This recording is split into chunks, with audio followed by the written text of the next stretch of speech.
What is going on, guys? The Inside the Blue podcast, and of course, we have another mock draft today featuring the New York Giants and the New York Giants only. Of course, if you guys are new to these mock drafts, I draft for only the New York Giants. We have had some videos that I had a full round mock draft. Definitely check those out if you haven't already done so.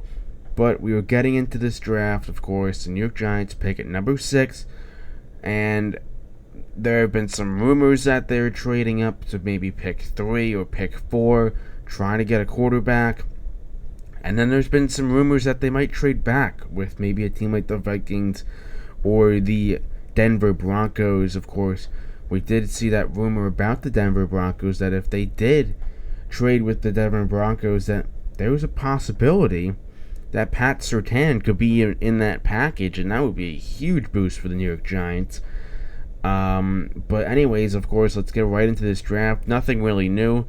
Only drafting for the New York Giants. The computers do the rest. So if you see a weird pick, don't get on me in the comments. That's the computers. They do make some very questionable picks.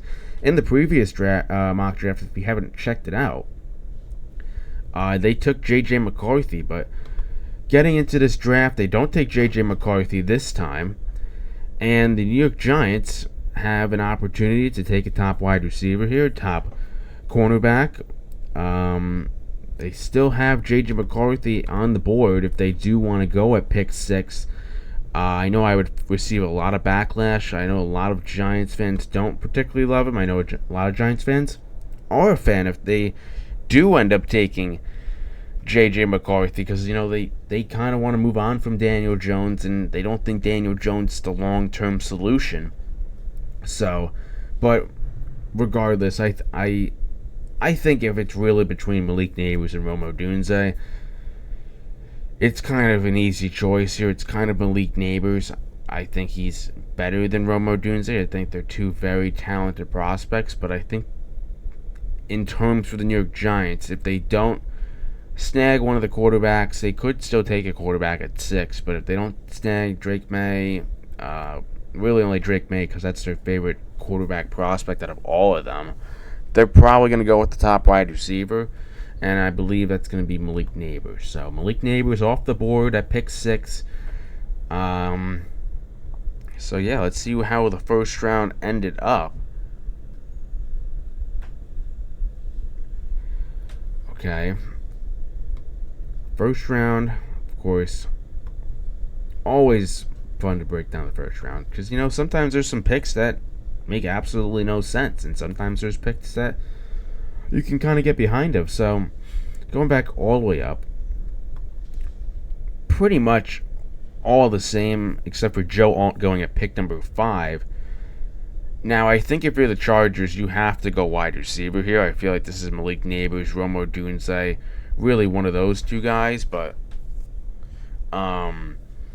I don't think Joe Alt's a bad prospect at all. I think he's an amazing offensive tackle, but I think in terms of the Chargers, right, they departed from Keenan Allen, they departed from Mike Williams, right? Really, your wide receiver room is Quentin Johnson, where they previously drafted, and Joshua Palmer. And I'm not saying those guys are awful, but they're not Keenan Allen, Mike Williams type. And I think if you would have won a guy like Rome Odunze or Malik Nabers, it would help your offense significantly. Those are two talented prospects, two of the best wide receivers in the class, and you get them at pick 5. It would be a massive boost for their team, and of course another weapon for that new coaching staff. But anyways, let's start scrolling down now. So we got Rome Odunze going to the Titans, Dallas Turner heading to the Falcons, Fashanu going to the Bears, so they don't end up taking, of course, a wide receiver because both of them are off the board. J.C. Latham going to the Jets, so the Jets do not go with Brock Bowers. The Minnesota Vikings end up going with Brock Bowers, so they don't address the QB situation with taking J.J. McCarthy or Michael Penix Jr. Drew a blank there, but Definitely an interesting pick there. I mean, I know they have T.J. Hawkinson, so I don't really understand the pick there. But Quentin Mitchell heading to the Raiders. Jared Verse heading to the Saints. Colts taking Teron Arnold. Vuaga heading to Seattle. Brian Thomas Jr. Now they got a trio of LSU players. They got Joe Burrow, they got Jamar Chase, and now they have Brian Thomas Jr. So now for Justin Jefferson, he's going to be extra jealous now. Graham Barton heading to the Rams. Cooper DeJean heading to the Steelers. Latu heading to the Dolphins. Eagles going offensive line. Bo Nix. So there's the pick for a quarterback. That's why they took Brock Bowers. Byron Murphy staying in Texas. Nate Wiggins heading to the Green Bay Packers. Chop Robinson being a first-round talent. Kool-Aid McKinstry dropping all the way to 28. Definitely a tough spot for the Bills because Brian Thomas goes off the board. Do you go with a guy like Troy Franklin or Xavier Leggetti, stuff like that? Xavier Worthy, they could have taken at 28, but they decided to let him go to the 49ers. And the Chiefs, interestingly, go Jackson Powers Johnson. I'm assuming he would play the interior offensive line, not center. But getting to our pick now, seeing the guys that went ahead: Jalen Polk, Jonathan Brooks, Patrick Paul. So it's an interesting situation here, in my opinion, with who is on the board. I do like a lot of the players that are on the board here. In probably my three picks that I do like here is definitely Michael Penix Jr. I think he's a solid quarterback, and I know not everybody has the highest hopes of him because of injury history. I love Tyler Nubin here. And I also like Chris Jenkins. From Michigan here. I think those three picks I would be very pleased with. Even Keon Coleman if they wanted to go wide receiver here. But I think this might be a quarterback spot. I know I took Tyler Nubin in the last one.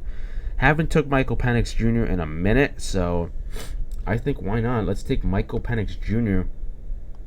In the second round. I think that's solid value.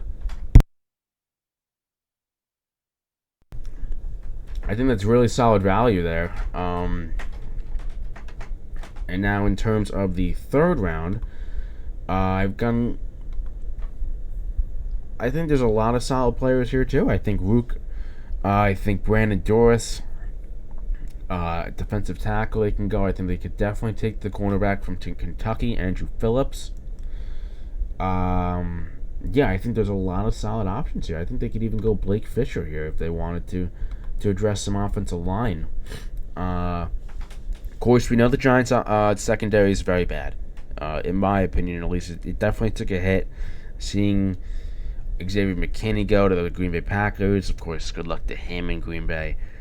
Cornerback is probably the weakest position, I would say, because it's really it's Deonte Banks Island, and then really no one else, in my opinion. I can't really see anyone else being that true number two. Trey Hawkins had his training camp. It went okay. I mean, I thought he looked good in camp, and then when it came to game time, he looked all right. Cordell Flott is Cordell Flott. I know a lot of people have their take on him. Adoree Jackson, he is. They could bring him back. They could not on a 1-year deal. But yeah, I think cornerback is definitely a position in need, and so is defensive line. I mean, I think both of these guys, Brandon Dulles and Rook, are good players from Clemson and Oregon. Their college. I know a lot of people are gonna say too is no offensive line in the first 3 rounds, and yeah, that's kind of just how the draft went, in my opinion. I think just with the guys there and the value. I mean, they could take Blake Fisher. They could take Blake Fisher if they wanted to. Now, I don't think he's one of the better tackles in this draft, and I think the Giants' offensive line is kind of set. I mean, it's really just in my opinion. I think it's kind of set. Now they could still draft a guy like Patrick Paul in the second round or whoever, but I'm gonna take the cornerback from Kentucky, and that's really gonna round out this 3-round mock draft. Of course, that's all we do, 3 rounds, and that's our draft. So, what is our grade? It's an A+. So we get an A+ back-to-back drafts. I really like this draft, actually. I think it addresses a lot of needs. Now, I know offensive line is not here, but you get your wide receiver 1, you get your quarterback of the future, Michael Penix Jr., and you take Andrew Phillips to help your secondary. And, in terms of the PFF board, no reaches at all. You get Malik Neighbors is number 4. You get him at 6. Michael Penix Jr. was number 36 on PFF's big board. You take him at 47. And then Andrew Phillips drops to you in round 3. He was originally projected at pick 64, and you got him at round 3 and pick 70. So yeah, the Giants don't have a second round pick. Of course, that was in the Brian Burns trade, but I think overall you get a lot of needs here, right? You get the wide receiver 1 that you need, and it would do wonders for this NFL team. You get the quarterback of the future. If Daniel Jones doesn't have a good year, his job is gone. And then Andrew Phillips, you hope to have a solid duo in the future with him and Deonte Banks. And I think I don't expect, in my opinion, I don't expect Michael Penix Jr. to fall to the New York Giants in round 2. I think he could very well be a first-round quarterback. I think a lot of quarterbacks can go in the first round. I think they said 6 could. I think they've said Caleb Williams, Jaden Daniels, Drake May, J.J. McCarthy, Bo Nix, and Michael Penix Jr. can all be in the first round. I don't know if that's a smokescreen or how heavily I can take that, but I think it's going to be a fun draft. And, of course, the draft is 2 days away, Thursday night.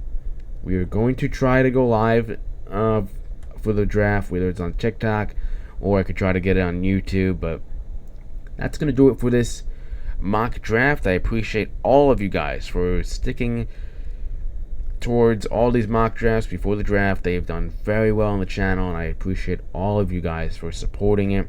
Of course, just another recap for us and for the NFL draft. So let's just get a quick first round glimpse of what it could possibly be.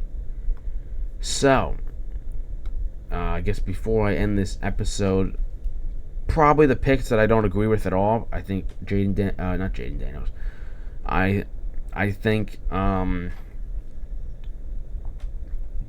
think J.J. McCarthy to the Broncos is cool. I think Marvin Harrison Jr. to the Cardinals is cool. I think the Brian Thomas Jr. story is pretty cool with the Bengals. I think Bo Nix going to the Vikings is interesting. I don't rule it out. I think Wiggins to the Green Bay Packers is a massive win. I think Kool-Aid McKinstry to the Bills is good, but I think wide receivers is a much bigger need. But they do need cornerback too, so they address the need there.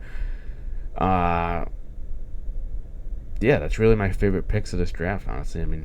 Caleb Williams to the number 1 overall pick too. That's kind of expected, but that's going to do it for this NFL mock draft. I appreciate you guys all. That's going to wrap it up now. I got nothing else to say, and I will see you guys in the next one. Peace.